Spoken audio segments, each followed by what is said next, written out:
I'm seeing someone here who could be into sports, or baka meron kayong sports, or baka varsity kayo noon, no, doesn't have to be, or baka mahilig lang kayo manood ng mga basketball or any sports right here, or pwedeng athletic yung iba sa inyo. Just take how this resonates. For others, maaari may nakita lang kayo something online na may kinalaman sa sports. Any sports could be.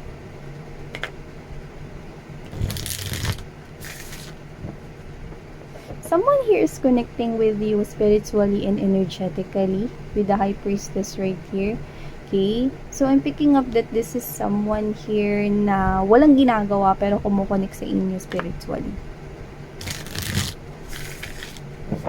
Yeah. This is someone here sitting. Yeah, this person could be imagining you. Yeah, definitely this person is connecting with you strongly here.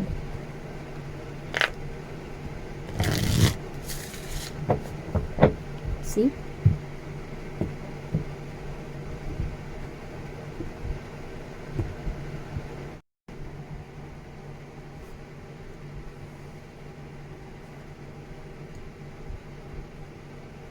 Oh, may nag-e-evolve yung feelings dito para sa inyo mga babes.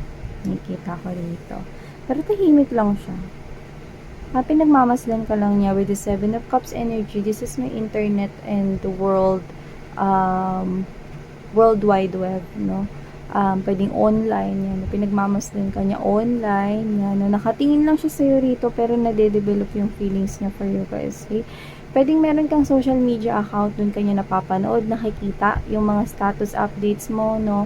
Updated siya, no? Or this person here is pwedeng, alam mo yon, routine niya na everyday na tingnan yung social media mo. No? I'm getting this kind of vibe that this person is so attracted to you, sobra. Na nade-develop na rito, no? Nagkakaroon ng emotions and feelings, no? Pero mukhang ito, merong kumokonek sa inyo. Okay, pwedeng literal na may kakonek siyang iba, or pwedeng kayo, baka meron kayong ka-in relationship right now, or kung wala, meron tayong nakikita rito na isang energy, no, na pwedeng hindi pa nakaka-move on, no, or pwedeng yung ex niya hindi pa nakaka-move on sa kanya, pwedeng ganun, or yung ex mo hindi pa nakaka-move on sa'yo. May nagsa-stand out pa dito na naka-attach pa sa energy, kung sino man to sa inyo, either ikaw, or siya, or yung iba pwedeng literal na meron kayong ibang kakonek dito. See? This person right here, yan, no, sobrang attracted siya sa inyo rito. Actually, yeah, this person is seeing you as his or her star right here, no, pero look at that, with this kite right here, no, Ace of Swords to the star, it gives me this kind of message right here that hanggang pangarap ka na lang daw niya. Yan, no? So, kung sino man tong tao na to, no, aminado na pangarap ka niya. Pero pwede kasi may kakonek kang iba, or pwedeng siya yung merong kakonek na iba, no, or parang kung wala man, no, at yung ex lang ninyo yon na nakakonek pa sa mga energies ninyo rito, no, this person is seeing you as someone na hanggang pangarap ka na lang niya. So, ibig sabihin, pwedeng meron ditong pumapagitna, no, na wall, or pwedeng meron ditong mataas na bakod na blockage, no, kung saan, ba't niya niisip tong bagay na to na hanggang pangarap ka na lang niya, kung wala naman kayong kakonect dito. Yeah, Three of Wands energy, okay, and nabanggit ko yung Three of Swords, no, so nasasaktan siya dito sa parte na ito, no, with the Three of Wands energy, nakikita ko siyang lumalayo. Parang tinatanggap niya sa sarili niyang hanggang pangarap ka na lang daw niya. Yeah, I'm seeing someone here liking, okay? Liking or hina-heart, no, yung mga post ninyo, no, so pwedeng siya yung others doon, kung hindi naman kayo friend sa social media, no, or palaging nakikita ninyo na may nagle-like, tas laging siya yun, posibleng siya yun, no, laging nagle-like, nagsisin, no, at nagbo-view, nagla-like, nagla-love, nagte-care, kahit ano pa yan, na emoji react dyan, no, sa social media, no, or laging updated sa status ninyo, no. Nakikita ko rito na itong tao na to, no, is isa siya dun sa mga nagla-like at nagre-react sa mga posts mo. Yan, no. And this person sees you, no, someone here, no, na parang kontento na lang siyang pagmasdan ka sa malayo. The Sun in the Hangman right here. Okay, dumidistansya siya rito, lumalayo rito, no, pero nakikita ko pa rin na tinitingnan ka pa rin niya, no? Kasi ikaw yung nagbibigay sa kanya rito ng kasiyahan niya, no? So, iba sa inyo, pwede nag-aaral kayo or gagraduate pa lang kayo. Siguro may estudyante rito. Iba pwede nagmamasteral kayo. May inaaral na something new. Doesn't have to be na student, pero pwede may inaaral kayong something new na. Pero, pwede mag-switch yung roles dito mga babes, okay? So, yeah. Oh, yeah. This could be someone brand new. This could not be your ex right here. Kasi kung sino tong energies na to, nakikita ko dito mga babes, no, na pwedeng ipo-focus niya or pino-focus na lang niya, no, yung kanyang attention in the near future dito. May paglayo may pag-iwas dito sa inyo no. Parang pino-focus niya na lang dito yung iba niya mga pangarap na walang kinalaman sa inyo. Yan, no. So, this person, I think, nagsimula ito sa like kanya hanggang sa napupol at nahuhulog na siya sa'yo rito. Look at that. Page of Cups to the Knight of Cups. This is someone here who is parang hindi pa nga lumalaban pero sumuko na agad. So, baka meron ditong isang third party na nag-i-exist but let's just get straight to the point, no? Hindi naman tao palagi ang third party. So, pwede meron din talagang pumapagit ng conflict or parang balakid, challenge, no, na nakikita ng isang individual upang hindi ituloy at hindi ipagpatuloy, no, ano man yung ninanais niya rito. May nabubuo ditong feelings and emotions sa kakatingin niya sa inyo. Sa kakapanood niya sa inyo, sa kakakita niya sa inyo, tinatanaw niya kayo mula sa malayo. Yan.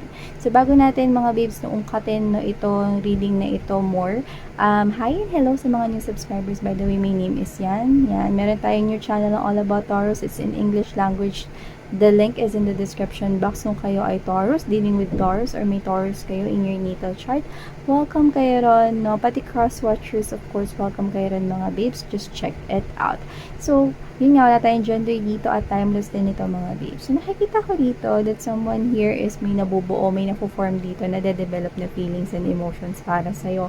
Yes, no? At nakita ko na ito ay isang bago or new energy right here, no? So, pwedeng lumalabas siya bilang, sa iba pwedeng hindi nyo siya kilala totally, pero this person loves your presence.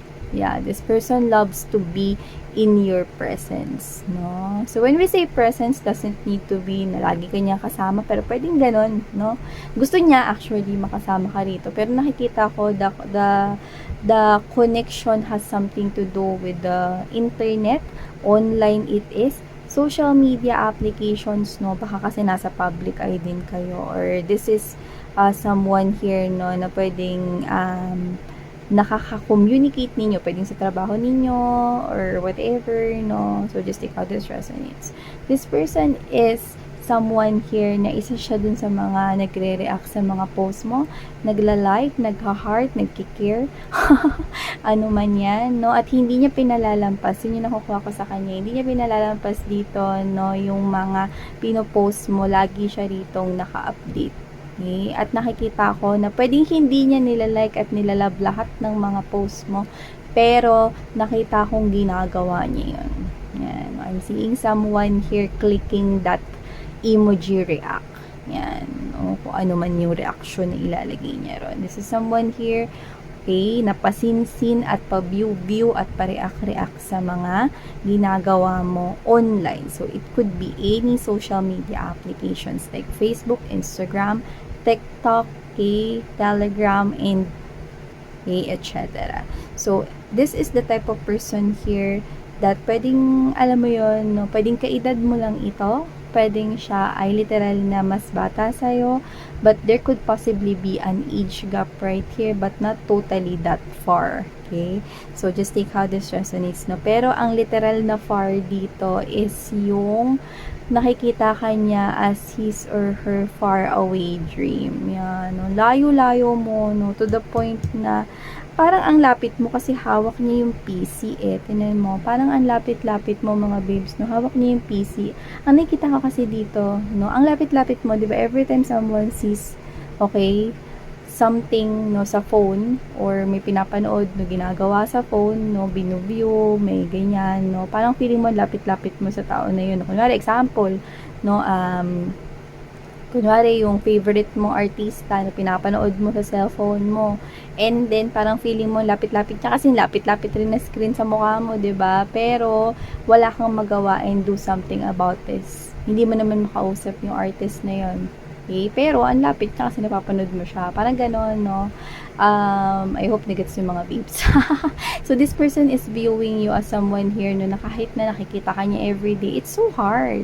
Sobrang parang hanggang pangarap ka na lang niya. Ang layo-layo mo at hindi niya magawa na makalapit sa'yo. Yan, no? And this person, tinanggap na lang niya, star is in the middle of your reading, mga babes. So, tinanggap na lang niya dito. Lumalayo siya, 3 of Wands energy, no? Lumalayo siya sa'yo, pero nakasulyap pa rin siya. Alam mo yung alam niyang pangarap ka niya rito. Tsaka yung iba kasi pwedeng meron kasi kayo ritong love life na, no? Or baka meron kasi kayo ritong kakunik, or baka siya, yan, no? Parang hindi na pwede. Mga ganun. Parang may harang, may malaking bloke ng yelo rito, no? Kaya kahit na hindi niya gustuhin, no, na mabigyan ng malamig na pakiramdam ang sarili niya. Yung sarili niya yung binibigyan niya ng malamig na pakiramdam, hindi kayo eh. Kasi yung iba sa inyo strongly, hindi nyo talaga kilala to, hindi nyo siya knows, hindi nyo alam, no, na parte na pala siya ng circle ninyo, no, na isa pala siya sa mga energy na kumokonek sa'yo everyday, no. You probably do not know, and there's high chance that you really do not know. Because nakukuha ko yun most of you dito sa reading na to. Someone here is seeing you as his or her pangarap, pero hanggang pangarap ka na lang daw niya. Yan. Tinatanggap niya dito na hanggang pangarap ka na lang niya dito, mahal, no? And with the sun energy to the hangman right here, this person is kontento na siya. Na tinatanaw ka lang niya mula sa malayo. Nakikita ka niya, okay na sa kanya, no? Although there's pain, okay? Pero hindi ko naman nakikita, mga babes, no, na isa siya sa energy na parang tinutorture niya yung sarili niya just by watching you, no, crying. Hindi ganun, no? Kasi parang this person, ikaw yung nagpapasaya sa kanya. Alam niyo kung may kakunik man siya ngayon, hindi ko alam kung bakit ganito yung nakukuha ko dito from this person, no? If this person is in a relationship right now, mas masaya pa siya. Napanoorin ka kaysa mag-deal doon, no, sa kakonect niya, no? Pero this reading is not just for those na may kakonect siya. Hindi ganun. Kasi nakukuha ko rin dito yung reading na meron ditong lumalabas kasi na third party. Iba-iba naman kasi yun, mga mahal. 'Di ba? So, pwedeng meron sa kanyang ex na hindi pa makamove on. Yun yung nakikita natin dito. Or pwedeng ikaw, meron kang kakonect dito. Or baka meron kang ibang tinitingnan. May iba kang gusto. May iba kang crush. Habang may ibang nangangarap sa'yo. Yan. Maraming factors, mga babes. No? So, this person here, nagpo-focus na lang siya or magpo-focus na lang siya in the near future, no, sa pagtupad ng iba niya pang mga pangarap, no. So yung iba literal na mga may estudyante pa rito, no, at pag-graduate, no, magpo-focus sila doon, no, instead of focusing on you, gagawin ka na lang nilang inspirasyon rito, no.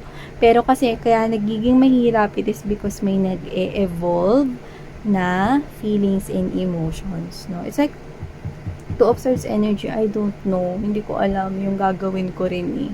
Yan. So, dahil hindi ko alam yung gagawin ko sa sitwasyon na ito. Yung iba pwedeng hindi literal na estudyante, pero may inaaral dito. May inaasikaso. That's the word. No? May inaasikaso rito.